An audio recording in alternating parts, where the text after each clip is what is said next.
Welcome to Boiling Point, the podcast to motivate ever-evolving entrepreneurs and forward-thinking movement pioneers. Our hosts, filmmaker Greg Hemmings and executive coach Dave Vale, are turning up the heat in the world's business communities. Our interviews with entrepreneurs, thought leaders, and movement makers are raising the temperature of inspiration. Live from the hottest studio in this quadrant of the universe, here are Dave and Greg. Well, just like the last guest who has become a friend of mine, and I didn't know how to pronounce his last name. That was kind of embarrassing. But Greg, if you mess up our next guest's name, I'm going to be really worried you've been day drinking. His name is Ativ Stenderson. Very well done. Dave, well, listen, man, it's good to see you. It's been a very long time. A number of minutes ago since we last connected, and I changed looks though. Did you notice that? Yeah, and your hat's way more straighter now. Is it straighter? I was trying to get it straight. I don't know, Steve, if it's straight or not. I'm working on it. It's in our last interview, I was just coming off a workout, so I was still sweating a little bit even post shower. So it was like I was trying to subtly do this, and I was just assuming you were just so intently listening that I was listening. Very interesting guest. So, Dave, you know that I've spent a lot of time traveling the world and living on airplanes. When you and I first met, you and I made a documentary film called Airplane Journals. That's right. About coaching, and we call it the Airplane Journals because I was flying around so much, and the only time I had time to blog was on airplanes around that time. And then it seemed to make sense as we did that coaching story to find coaches all around the world to call it the Airplane Journals. Anyway, I'm totally digressing here, except. Can I stop you for a second? Oh, yeah. I have no clue how you're going to connect the segue. I'm just totally curious. And I'm at a complete loss. Well, I know you're going to do it. You're going to land it really nicely. I want to say thank you for the patience of our listeners and also for our guest for letting me practice my segues. The further apart they can be, and if I can nail it, the better. So in episode 2 of the Boiling Point podcast, we didn't have a name. We didn't know what our podcast was called, but there was 3 of us in a very small sound booth, you, me, and as you remember, David Alston. And we were talking for a good 35 minutes, 40 minutes, and 3 grown men sweating the way you do, Dave. And then David Alston said, guys, I think it's time to wrap this interview up. I think we've hit the boiling point. And bam, we ended up immediately having a name for the podcast. So David Alston, he actually gave it. We have to give him credit because we were talking about it's the hot box, and he said no. Yeah. I wanted to call it the hot box, and then he said that's not a good idea. But anyway, he reached out to me just a few days ago as one of our founding guests, and he said, Greg, you gotta meet this guy, Steve. He's dating my daughter, and he flies around all over the place just like you do. And he's a digital nomad type of guy, and he's amazing. And he's all about process and helping entrepreneurs. And I was like, let's do it. So I did a little bit of research, and I saw Steve Anderson write this really cool piece about how to prepare to come on to a podcast, speaking out to his community. I was like, this guy's really well researched. And then yesterday he gave me a shout, and we talked about what this podcast would be all about. And the only homework I gave him was to go listen to more episodes to know how freeform it is. So anyhow, it's probably not the best segue, but welcome to the Boiling Point, Steve Anderson. It's a pleasure to have you here, my friend. Appreciate it, Greg. Quite an intro, I will say. That is quite the segue as well. But no, super excited to be here. And like you said, I did my homework. So I listened to a few podcasts. And the one thing I'll say is that every episode I listen to, everyone is so pumped to be here. And you guys do such a great job. It sounds like they're having the time of their life. So I was already excited, but now I'm pumped to be here. That's wicked, Steve. Thanks for saying that, man. It is kind of neat to hear from a listener's perspective about what the vibe is, because Dave and I just speak the way we typically speak to each other. But I have heard very lame podcasts where really good content, good guests, but the energy is just right down here. And what do you do for a living? It's just, I don't know. It's and one other quick little thing. One thing that I learned as a filmmaker that in movies, you actually have to amp up 30% to sound normal. So if you're an actor, you might have to speak like this to actually sound like you might have to speak like this, because everything gets dumbed down when it's recorded. So I go a little over the top. And Dave, you do too a little bit. No, you're pretty solid actually. But anyway, here we are, Steve. You haven't met Dave yet, so let's get an intro. Yes, please. Yeah, great. So I guess the easiest intro, the headline I'll say is that I started helping big companies and now I help innovative entrepreneurs. So my professional journey started in New York City and Washington, D.C., where I was a management consultant for the big Fortune 500 companies, healthcare, media, finance. And then I had a moment of revelation on a Thailand beach when I was traveling. And I basically realized I wanted to start my own thing. I know you guys are both entrepreneurs, so you probably understand that. And then in 2018, I co-founded my own consulting company called Colo Consulting, which Greg already alluded to. We help folks with strategic planning, process optimization, and customer success. And like Greg said as well, I've had the chance and the tremendous opportunity to do it all remotely. So I've lived and worked in 10 plus different countries over the last 3 years, which has been both incredible and challenging at the same time. And then if that wasn't enough, most recently at the earlier part of this year, I started a new company, kind of a spinoff. And that's called Lead Beacon, where we help agencies and software startups find sales leads through job openings. So happy to go into any direction that you guys find interesting from there. Well, it's you have listened to our podcast then, because you never know. We never know what direction. We never know. What's the name of your company again? Just to slow it down a little bit so I make sure I get it and also the listeners get it. Sure. It's the consulting company is Colo Consulting, and you can find us at heycolo.com. And then the second one is Lead Beacon, which is getleadbeacon.com. Cool. And I think that's a really cool place to start. Actually, is and I didn't want to ask you too much about it yesterday, nor did I want to research it too much because I wanted this to be the opportunity. Because you're lazy. Because I'm lazy. Yes, exactly. No, I'm just kidding. But it is fun to be able to really learn something brand new in the moment on these podcasts. And the concept of generating leads because of job posting. So let me get this right. So let's say my company, Hemmings House, was looking to hire a new editor, let's just say. And I go to, let's say, Career Beacon, which is in Atlantic, Canada, right? And I said, we've got a job opening. Maybe it's on LinkedIn or something.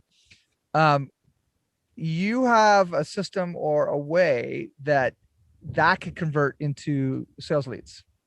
And that's exactly. If that's right, I'm so curious to know how that works. Yeah, definitely. So I can give you an example. It's probably the easiest way. So, we can work with, let's say, a graphic design agency or even a video editing agency, if you want to stay with your example. And they say to me, hey, we want to find new sales leads, right? New clients, month over month. And what our technology and process does is scans the entire internet for anyone that is their ideal client profile. So say Hemmings House is their ideal client profile. Whenever you guys post a job, we can identify that you guys have a need, right? And a budget to support that need. And then we find the decision maker's contact information, give it to our agency, and then they start the outreach process from there. And the reason we do it like that is because I've tried all the different sales, cold calling all the way to cold emailing, these huge lists, and you never know who's on the other side, right? You never know if they have a need or a budget. And this way it cuts through that process and there's actually a reason for you reaching out. Okay. So I maybe misunderstood then.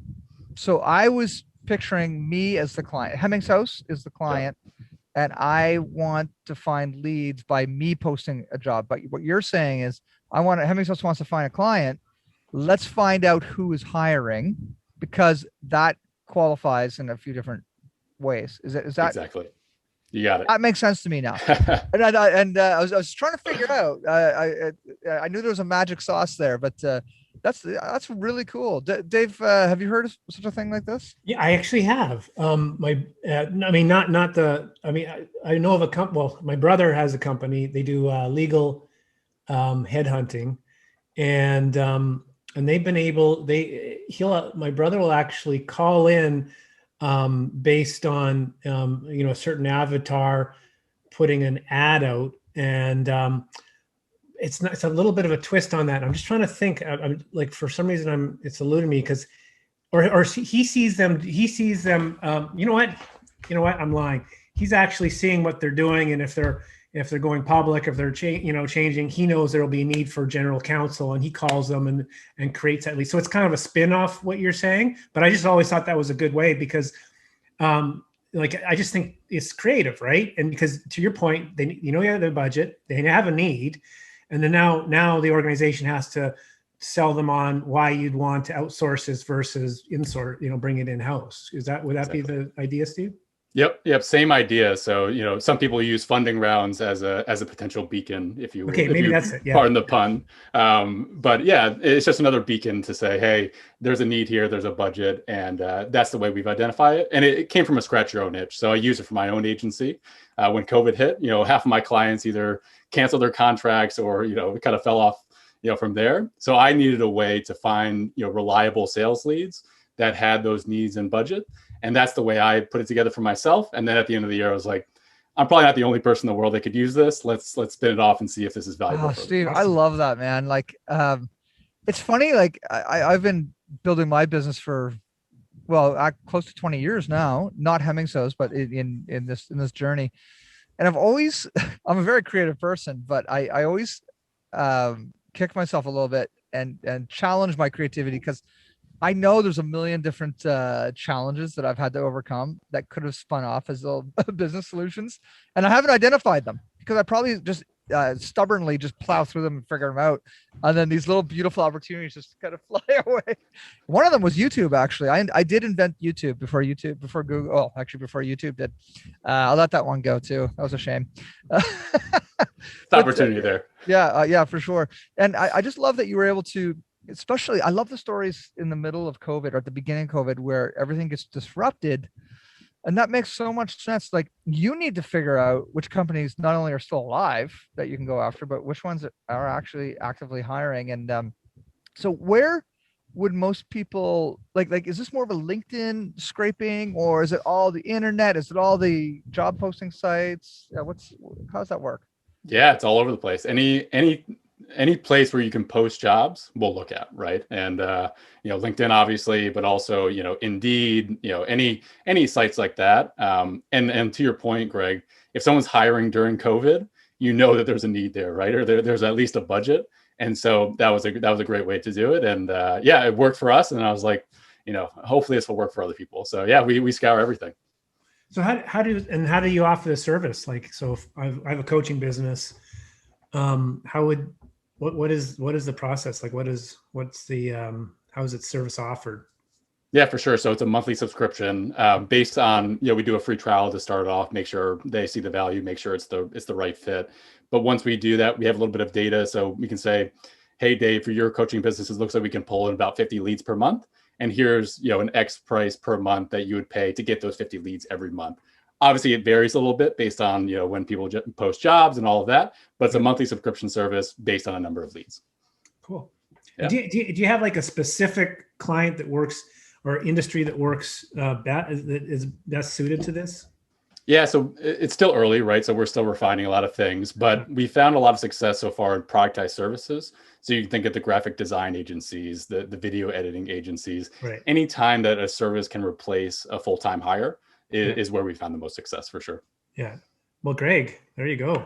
Guys, I'm really sorry for my distraction, but Tim, walk back here. I just had a special guest, a former Boiling Point audio mixer. Say hi, Tim. There we go. So Tim just stopped by, and that's why my eyes went over like this. So we're going to continue. Tim literally brought me a bag of money to count because it's for petty cash for a project we're doing. So if you see me doing this, I'm actually counting 20s. You never know what's going to happen on the Boiling Point. That's the only thing I've learned.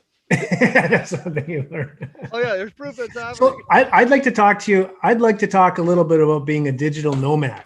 Yeah. Because we have a company, and I say we because my wife just became a certified executive coach, and we have a place we can meet in Uptown St. John, New Brunswick. But the reality is that not many of our clients are from St. John, New Brunswick, right? And particularly when COVID hit.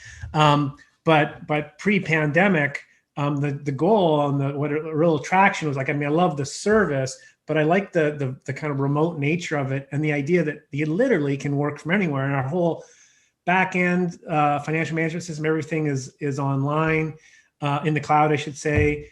So we're tethered here in a good way by 3 kids, but I just like that. I love that idea. And so when we travel, I don't necessarily have to shut the business down, and you know what I mean? Like, so I'm personally really attracted to that idea. I too had one of my best revelations traveling through Thailand. I think it was Krabi. So anyways, I feel like we're connected in other ways, but I haven't had the same experience of working in 10 different countries. You know, I have worked in a number of countries in very short snippets of time, but like, tell us about the journey. Yeah. So, I mean, coming from that revelation in Thailand, which I love that you had one as well. I basically just thought like, hey, I love traveling. Number one, I want to continue doing it, but I also don't want to just, stop everything I'm doing professionally and just go off and travel for, X amount of months or years. Because you enjoy what you do. Exactly. Right. I love helping other people. I liked certain aspects of management consulting, and I pick and chose what I liked. But yeah, it's been a great experience, right? And there are obviously challenges. There's no getting around time zones. There's no getting around really poor Wi-Fi connection sometimes. I was going to say Wi-Fi, yeah. But for me, the pros definitely outweigh the cons, at least right now, right? But I think the beauty of it is that you can continually look at your situation and say, does this still work for me? If not, maybe I'll move to St. John and start a family and live there forever, right? But I have that option available to me, or I'll go back to Thailand or Vietnam or Georgia. So I think one of the biggest challenges, though, is finding community. So like even just spending time in New Brunswick and St. John, I know you guys know this, it's such a community feel here that honestly, it's not that prevalent throughout the world. So really, as a digital nomad, you're moving what home looks like every 2 to 3 months, maybe 6 months if you're lucky. And it's hard to find that community. So it's a total shift on, I guess, the traditional model. Like, I think that's community being like in proximity, like physical proximity to you versus community, because I have a community of coaches I'm interacting with. We live in Texas to Victoria to, Toronto, right?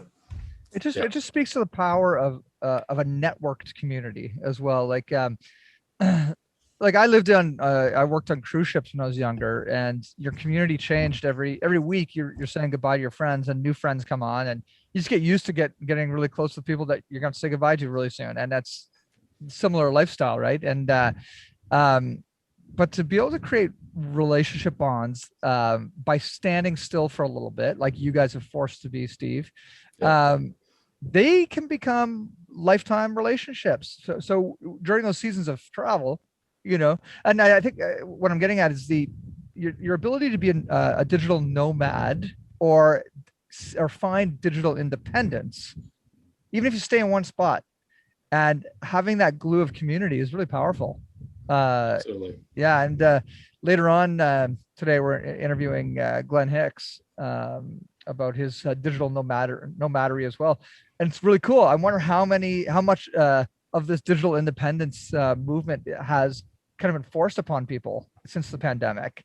So some people are grabbing it and making it work. And you're an inspiration for that, Steve. It's wicked. Well, I appreciate that. But I think you're exactly right. And something that I'm really excited about and maybe curious about how it's going to shake out is that, I think remote work, let's take digital nomad aside for the second, is changing the world in 3 really important ways, right? So number one, like you said, it's democratizing talent and opportunity. So like I'm no longer competing with someone in New York City or even St. John. I'm competing with the entire world on a project, right? And that's good and bad, right? If you believe in free trade, that means the talent's going to rise to the top, and things are going to be perfect in that sense. And secondly, we change what company culture looks like and workplace communication. It's no longer you swing by someone's cubicle. It's, how do you asynchronously communicate with them on Slack or these digital tools? And how does that relate to culture? So I think there's that to consider. And then finally, I think countries and cities are now competing for talent. And I don't mean that in the job sense. I mean that in a lifestyle sense. So like when St. John thinks about their next 10-year plan, I would venture to say they're probably thinking about how can we entice people to live here, and maybe not just how many jobs can we offer them. It's a totally shift about what makes a city or a country important to people. So I'm curious to see how that shakes out for sure. I'm a little bit biased though. I think it's a really neat way of looking at it, because the message we always hear politicians, shouting is more jobs, more jobs, more jobs. And it's critical, of course. But more jobs will come if we increase our population with really cool people who have global experience and who are operating their businesses here and dropping money in small businesses, places like this. And I think it's cool. Now, is that kind of an area as well that you can help entrepreneurs with if they're choosing to kind of set up a life that way? Yeah, for sure. So, we started as a remote consulting company, obviously, right, in 2018, when the world was very different, right? So our at Colo Consulting, our hypothesis was we can do all the same thing a management consulting company does, that flies to a client 4 days a week, but we're going to operate remotely, so that'll lower costs, that'll get things done faster. So that was actually our operating hypothesis. Now, we didn't know COVID was going to hit and remote work would explode, but what we found was 2 years of experience helping companies go remote or operate more efficiently remote, started having this influx of clients that said, hey, you guys have been doing this for a while. We're interested in learning how you've done this and how we can apply it to our business. So it's definitely an area of expertise. Now, I won't say that remote work is completely different from just making processes better and customer success and all of that, but it's an important piece of the puzzle that we help companies with it for sure. Well, and you mentioned that your avatar, or that kind of that ideal customer has shifted a little bit. Did I get the sense of more to it, like an entrepreneur? Is that or do you do a bit of both, or what's the adjustment? Why is adjustment happen, I guess? Yeah, so for the consulting side, our ideal client is the startup that's between the Series A, Series C range. So they've raised some money, they've had some market traction, and they're beginning to think about how do we scale this up and all of that. I have seen a little bit of shift that more companies, even in a smaller sense, so you say solopreneurs or even small teams with entrepreneurs, are beginning to think about scale earlier. So they don't need to raise a bunch of money, right? Because of the digital revolution that we're in, you can have technology do a lot of things that people used to do before, right? Mm-hmm. So we've seen people adopt, digital technologies or just the scaling mindset much earlier in their journey, which I think is great. I think that's a huge win. Cool. Yeah. So when I want to go back to, if I can, just to keep you on your toes and not knowing what's coming up next. Sure. This idea of, so Greg, you alluded to something Steve had written about, preparing yourself for a podcast. What's that connected to? Or is that just is that the consulting business, or is it, lead generation, or a combination? Yeah, so it's interesting. I built a personal website in January as well. So a lot of things happened in the early part of this year. But what I found was, it's not really a business sense or any type of motivation behind it other than me concretizing my learnings. So, I realized the first 2 years of entrepreneurship, and you guys know this better than anybody, you learn so much so fast, right? And it's not always you're seeking out learning opportunities. It's either you're going to learn or you're going to die. So, these 2 years of great learnings, I was like, oh, well, I feel so much, I still make tons of mistakes, tons of challenges, but I feel so much more prepared for the next one, right? But I realized I wasn't writing about it. I wasn't really putting it down on paper. So I just felt like this missed opportunity for this. So what I decided this year, I want to start writing more. I want to put things out there, selfishly to help my understanding, but hopefully help other people that are going through a similar process. So that's where the writing came in, and I put together book notes and all the books I read. So it's half selfish, half helping other people. Well, man, it's Dave. It's a living example of how our boiling point process is presented, isn't it? It's like yeah. Well, I'm just thinking of what a smart strategy it is for learning, right? Because it's one thing to take something in. It's another thing to write it down, because you have to process it and cognitively kind of you have to understand it at a different level.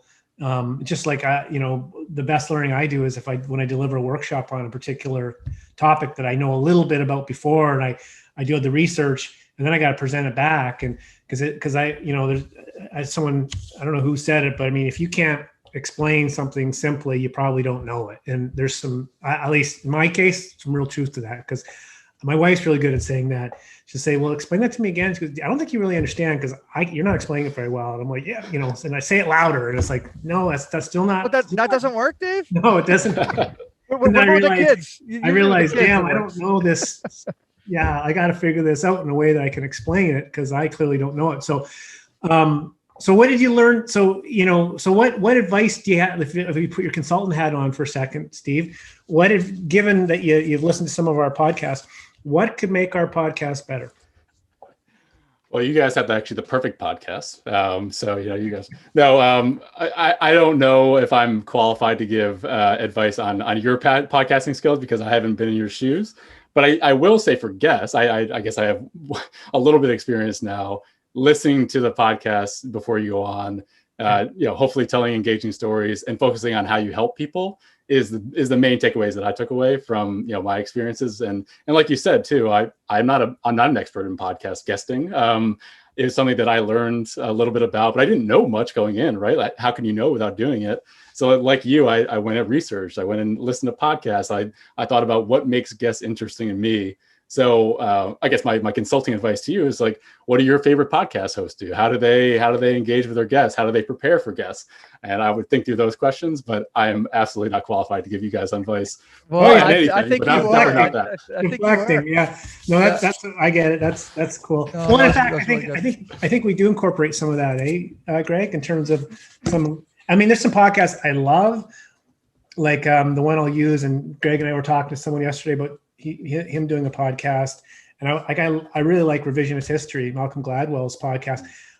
But the time and energy that goes into that, and the editing, like I would love for us to do that because we've had hundreds of interviews, Dave.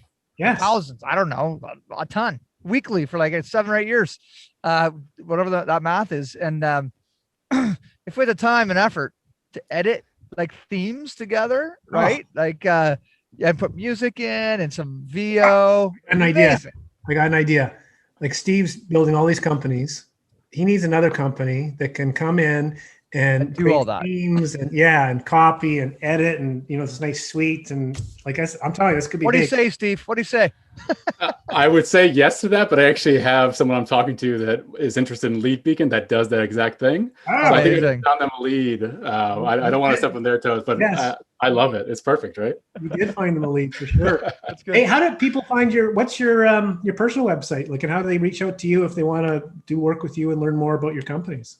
Yeah, so it's steve-anderson.co. And like you alluded to early in the podcast, Dave, it is the easiest name of all time. But so Greg did a great job in pronouncing it, but it's steve-anderson.co. That's where you find it. Awesome. Steve, thank you so much, man. What a treat to have you on, and looking forward to meeting you in person sometime soon too. Yeah, we'll have to have a beer together, and I'm glad you've chosen New Brunswick to relocate to. So that's awesome. I love it. We'll meet in Uptown St. John soon, guys. I'm looking forward to the beer, but thanks for having me on. This has been really, really awesome. All right, Steve, take care. Nice Dave, Dave, we'll see you soon. Take care, guys. Thanks for checking out this episode of Boiling Point. Remember to rate and subscribe to us on iTunes and follow us on Twitter @BoilingPointPod. To see more from Dave Vale, check out leadershipunleashed.ca or visioncoachinginc.com, and on Twitter @Dave_Vale. And to catch up with Greg, visit hemmingshouse.com and @Greg Hemmings on Twitter. Thanks for listening, and remember, keep that pot boiling.